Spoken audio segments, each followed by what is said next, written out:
जिनके दोस्त पूरी इंतजामिया की तरफ से जो करम मुझ पे मेरे नबी कर दिया सजाता सरदार से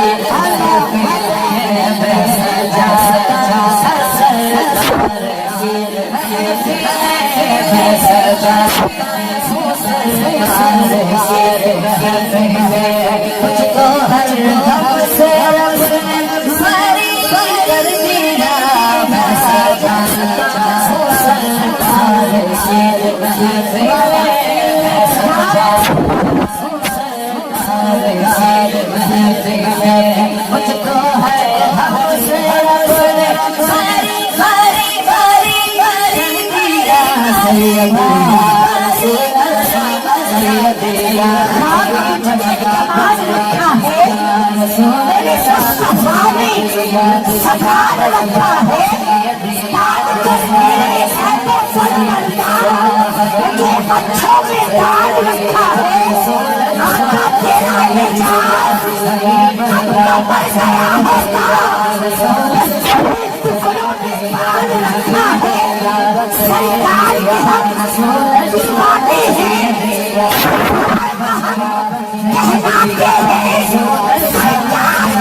आप नात पढ़ते हुए तसल्जुल से नात ही पढ़ रहे होते हो, कुछ ज्यादा लोगों के अहबाब की खुशामद नहीं करते, लोगों का नाम नहीं लेते।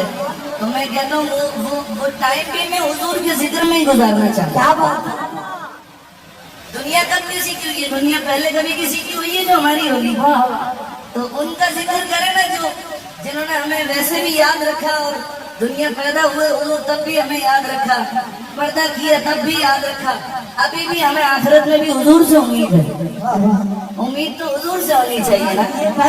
शायद कहते हैं लम्हा लम्हा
अपने